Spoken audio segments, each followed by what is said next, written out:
ಇನ್ನು ಇರಾನ್ ಮತ್ತು ಇಸ್ರೇಲ್ ನಡುವೆ ಈ ಸಂಘರ್ಷ, ಯುದ್ಧ ಸಂಘರ್ಷ ಅಂತಕ್ಕಂಥದ್ದು ಏನು ನಡೀತಾ ಇದೆ, ಈ ವಿಚಾರದಲ್ಲಿ ಭಾರತದ ನಿಲುವೇನು? ಭಾರತ ಯಾರ ಪರ ನಿಲ್ಲಬೇಕು? ಯುದ್ಧ ಅಂತೂ ವಿಪರೀತಕ್ಕೆ ಹೋಗ್ತಾ ಇದೆ, ಸಂಘರ್ಷ ತೀವ್ರವಾಗ್ತಾ ಇದೆ. ಇರಾನ್ ಪರ ನಿಲ್ಲಬೇಕು ಅಂತ ಸಿಎಂ ಸಿದ್ದರಾಮಯ್ಯನವರು ಟ್ವೀಟ್ ಮಾಡಿದ್ದಾರೆ. ಇರಾನ್ ಪರ ನಿಲ್ಲಬೇಕು, ಆದರೆ ಭಾರತ ಏನು ಮಾಡ್ತಾ ಇದೆ, ತಟಸ್ಥ ನಿಲುವನ್ನು ತಾಳಿದೆ. ಹಂಗೆ ಮಾಡಬಾರ್ದು ಅಂತ. ಭಾರತದ ತಟಸ್ಥ ನೀತಿಯ ಹಿಂದಿನ ಸೀಕ್ರೆಟ್ ಏನು? ಯಾಕೆ ಈ ತಟಸ್ಥ ನೀತಿ? ಇದು ಪ್ರಶ್ನೆ. ಒಂದು ರೀಸನ್ ಇರಬೇಕಲ್ಲ. ಈಗ ಇಸ್ರೇಲ್ ಅವರು ಹಮಾಸ್ ಜೊತೆ ಯುದ್ಧ ಮಾಡಿದಾಗ ಡೈರೆಕ್ಟಾಗಿ ಭಾರತ ಇಸ್ರೇಲ್ಗೆ ಸಪೋರ್ಟ್ ಮಾಡಿತ್ತು. ಬಟ್ ಈಗ ಹಂಗೆ ಮಾಡೋಕ್ಕಾಗಲ್ಲ. ಎರಡೂ ರಾಷ್ಟ್ರಗಳು ಭಾರತಕ್ಕೆ ಆಪ್ತ ರಾಷ್ಟ್ರಗಳು, ಅದು ವಿಚಾರ ಇರ್ತಕ್ಕಂಥದ್ದು.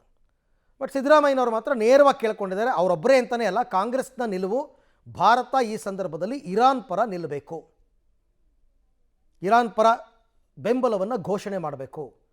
ಅದಕ್ಕೆ ಕಾರಣಗಳನ್ನು ಅವರು ಕೊಟ್ಟಿದ್ದಾರೆ.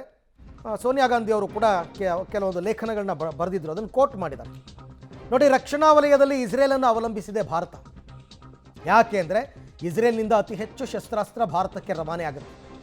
ರಕ್ಷಣೆ, ಶಸ್ತ್ರಾಸ್ತ್ರ, ತಂತ್ರಜ್ಞಾನಕ್ಕಾಗಿ ಭಾರತಕ್ಕೆ ಇಸ್ರೇಲ್ ಪ್ರಮುಖ ಪಾತ್ರಧಾರ. ಹಾಗಾಗಿ ಇಸ್ರೇಲನ್ನು ಬಿಟ್ಟುಕೊಡೋಕ್ಕಾಗಲ್ಲ. ರಕ್ಷಣಾ ಕ್ಷೇತ್ರದಲ್ಲಿ ಇಸ್ರೇಲನ್ನು ಭಾರತ ಅವಲಂಬಿಸಿದೆ. ಇಸ್ರೇಲ್ನಿಂದ ಅತಿ ಹೆಚ್ಚು ಶಸ್ತ್ರಾಸ್ತ್ರಗಳನ್ನು ಖರೀದಿಸುವ ದೇಶಗಳಲ್ಲಿ ಭಾರತ ಕೂಡ ಒಂದು.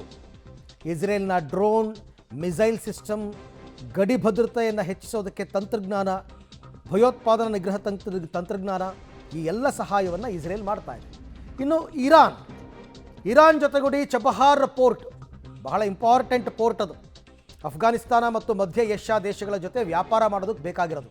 ಇದರಲ್ಲಿ ಭಾರತ ಸಾವಿರಾರು ರೂಪಾಯಿ ಹೂಡಿಕೆಯನ್ನು ಮಾಡಿದೆ, ಸಾವಿರಾರು ಕೋಟಿ. ಈ ಬಂದರು ಇಲ್ಲದೇ ಇದ್ದರೆ ನಮ್ಮ ವ್ಯಾಪಾರಕ್ಕೆ ತೊಂದರೆ ಆಗುತ್ತೆ. ಭಾರಿ ಹೊಡೆತ ಬೀಳುತ್ತೆ ನಮಗೆ. ಭಾರತಕ್ಕೆ ಬಹುಪಾಲು ಕಚ್ಚಾ ತೈಲ ಇಲ್ಲಿಂದ ಈ ಮುಖಾಂತರ ಪೂರೈಕೆ ಆಗುತ್ತೆ. ಬಹುಪಾಲು ಕಚ್ಚಾ ತೈಲ. ಒಂದು ವೇಳೆ ಇರಾನ್ನೊಂದಿಗೆ ಸಂಬಂಧ ಹಾಳಾದರೆ ದೊಡ್ಡ ಸಂಕಷ್ಟ ಇದೆ ಭಾರತಕ್ಕೆ. ಯಾಕೆಂದರೆ ತೈಲ ಪೂರೈಕೆಗೆ ದೊಡ್ಡ ಅಪಾಯ ಇದೆ. ನಮ್ಮ ಆರ್ಥಿಕತೆಯ ಮೇಲೆ ಪರಿಣಾಮ ಬೀರುತ್ತದೆ. ಈ ಬಗ್ಗೆ ಮತ್ತಷ್ಟು ಮಾಹಿತಿ ನನ್ನ ಕೊಲೀಗ್ ಪವಿತ್ರ ಅವರಿಂದ ಪಡ್ಕೊಳ್ಳೋಣ. ಪವಿತ್ರ, ಯಾಕೆ ಭಾರತ ತಟಸ್ಥ ನೀತಿಯಲ್ಲಿದೆ ಅಂತಕ್ಕಂಥದಕ್ಕೆ ಸಂಬಂಧಪಟ್ಟಂತೆ ಕೆಲವೊಂದು ಪಾಯಿಂಟ್ಸನ್ನು ನಾನು ಹೇಳ್ತಾ ಇದ್ದೆ. ಸೊ ಇಂಥ ಸಂದರ್ಭದಲ್ಲಿ ಕಾಂಗ್ರೆಸ್ನ ಒತ್ತಾಯ ಭಾರತ ಇರಾನ್ ಪರ ನಿಲ್ಲಬೇಕು ಅಂತ, ಅದಕ್ಕೆ ಅವ್ರು ಕೊಡ್ತಿರೋ ರೀಸನ್ಸ್ ಏನು? ಸೊ ಪ್ರಮುಖವಾಗಿ 1994ರಲ್ಲಿ ಕಾಶ್ಮೀರದ ವಿಚಾರದಲ್ಲಿ ವಿಶ್ವಸಂಸ್ಥೆಯ ಮಾನವ ಹಕ್ಕುಗಳ ಆ ಒಂದು ನೇತೃತ್ವದಲ್ಲಿ ಭಾರತದ ಪರ ಇರಾನ್ ಧ್ವನಿ ಎತ್ತಿತ್ತು. ಸೊ ಹಾಗಾಗಿ ಈ ಸಂದರ್ಭವನ್ನು ಭಾರತ ಯಾವತ್ತೂ ಕೂಡ ಮರಿಬಾರದು. ಕಾಶ್ಮೀರದ ವಿಚಾರದಲ್ಲಿ ದೃಢವಾಗಿ ಇರಾನ್ ನಿಂತಿದೆ ಅನ್ನುವಂಥದ್ದು ಕಾಂಗ್ರೆಸ್ನ ವಾದ. ಜೊತೆಗೆ ಇಸ್ರೇಲ್ ಈಗ ಏನು ದಾಳಿ ಮಾಡ್ತಾ ಇದೆ ಅದು ಕಂಪ್ಲೀಟ್ ಆಗಿ ಮಾನವ ಹಕ್ಕುಗಳ ಉಲ್ಲಂಘನೆಯಾಗಿದೆ. ನಾಗರಿಕರು, ಅಮಾಯಕ ನಾಗರಿಕರ ಮೇಲೆ ಹಲ್ಲೆಯನ್ನ ಮಾಡ್ತಾ ಇದ್ದಾರೆ. ವಿನಾಶಕಾರಿಯ ರೀತಿಯಲ್ಲಿ ಈ ಯುದ್ಧ ಆಗುತ್ತೆ. ಹಾಗಾಗಿ ರಾಜತಾಂತ್ರಿಕವಾಗಿ ಭಾರತ ಈ ಸಂದರ್ಭದಲ್ಲಿ ಮೌನವಾಗಿದ್ರೆ, ಇರಾನ್ನ ಪರ ಧ್ವನಿ ಎತ್ತದೇ ಇದ್ರೆ ಮಧ್ಯಪ್ರಾಚ್ಯದಲ್ಲಿ ನಡೀತಾ ಇರುವಂತಹ ಬಹುದೊಡ್ಡ ವಿನಾಶಕಾರಿ ಏನಿದೆ ಅದು ಭಾರತವನ್ನೇ ಸಾಕಷ್ಟು ತೊಂದರೆಗೆ ಈಡು ಮಾಡುತ್ತೆ. ಇಸ್ರೇಲ್ ಜೊತೆಗೆ ರಕ್ಷಣಾ ವ್ಯಾಪಾರವನ್ನ ಹೊಂದಿದ್ರೂ ಕೂಡ ಇರಾನ್ನ ಜೊತೆಗೆ ಭಾರತ ಇರುವಂತದ್ದು ತುಂಬಾ ಇತಿಹಾಸವುಳ್ಳ, ತುಂಬಾ ಸಾಕಷ್ಟು ವರ್ಷಗಳಿಂದ ಇರುವಂತಹ ಬಾಂಧವ್ಯ. ಹಾಗಾಗಿ ಇರಾನ್ ಪರ ನಿಲ್ಲಬೇಕು ಅನ್ನುವಂಥದ್ದು ಕಾಂಗ್ರೆಸ್ನ ವಾದ. ಜೊತೆಗೆ ಅದನ್ನ ಸಾಕಷ್ಟು ಡಿಫೆಂಡ್ ಮಾಡ್ಕೋತಾ ಇದ್ದಾರೆ, ಉದಾಹರಣೆಗಳನ್ನು ಕೂಡ ಕೊಡ್ತಾ ಇದ್ದಾರೆ ಯಾವ ಸಂದರ್ಭದಲ್ಲಿ ಇರಾನ್ ಭಾರತದ ಪರ ನಿಂತಿದೆ ಅನ್ನುವಂಥದ್ದು. ಆದರೆ ಭಾರತ ಮಾತ್ರ ಇದುವರೆಗೂ ಕೂಡ, ಯಾಕಂದ್ರೆ ಭಾರತಕ್ಕೆ ಕಾರಣಗಳು ಕೂಡ ಇದೆ, ನರೇಂದ್ರ ಮೋದಿ ಅವರಿಗೆ ಅನೇಕ ಕಾರಣಗಳು ಕೂಡ ಇದೆ.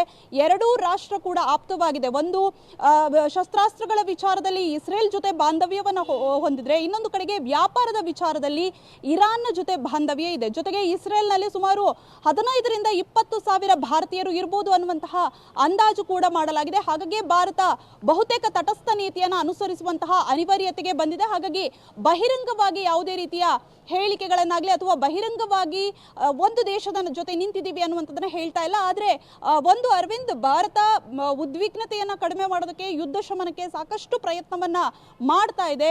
ಆದರೆ ಕಾಂಗ್ರೆಸ್ ಮಾತ್ರ ಬಹಿರಂಗವಾಗಿ ಹೇಳಿಕೆಯನ್ನ ಕೊಡಿ, ಇರಾನ್ ಪರ ನಿಂತಿದ್ದೀವಿ ಅನ್ನುವಂತಹ ಹೇಳಿಕೆಯನ್ನ ಕೊಡಿ ಅನ್ನುವಂತಹ ಒತ್ತಡವನ್ನ ಈಗ ಹಾಕ್ತಾ ಇದೆ. Right, thank you Pavithra.